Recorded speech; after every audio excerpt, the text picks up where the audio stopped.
can the public be confident that in each and every case, public accountability requirements are being met? The Honourable Jerry Brownlee. Mr Speaker, on behalf of the Prime Minister, I'm not aware of the full extent of the 150 grants the member claims have been given over that time. He should ask questions of the Minister for Whanau Ora to get details. Point of order, the Right Honourable Winston Peters. Speaker, I've tolerated that ending to the question 3 times now. It is not for him to tell me who the question should go to, it's for you. Oh, order. Order.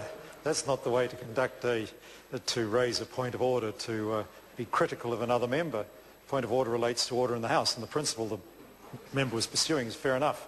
He's concerned about the answer being given. But the response from the Minister is perfectly reasonable. If the member wants to ask questions about Whanau Ora, the best chance of getting detailed answers is to address questions to the Minister responsible.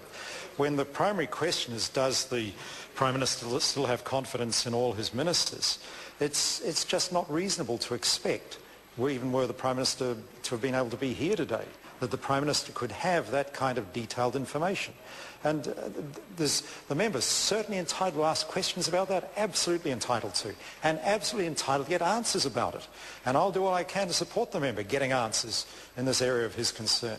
But the primary question has to be consistent with achieving the obtaining of those answers. And I promise the member I'll do all I can to assist in getting answers, but the primary question must facilitate that process.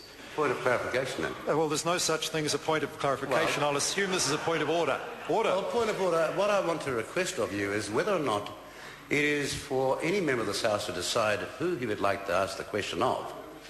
Or is that a right that's being circumvented as well? No, order. No, we don't need to take this any further. It's the government's absolute right to decide who should answer questions.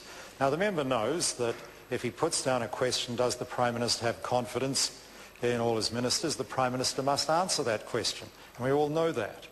But the dilemma then is, if the member wants to ask questions that need detailed information from a particular portfolio to answer them, rather than matters relating to confidence in a minister, then it's not going to work. And that's the dilemma the House is in. I want to do all I can to assist them. I think the issue the member is seeking to pursue is a perfectly valid issue.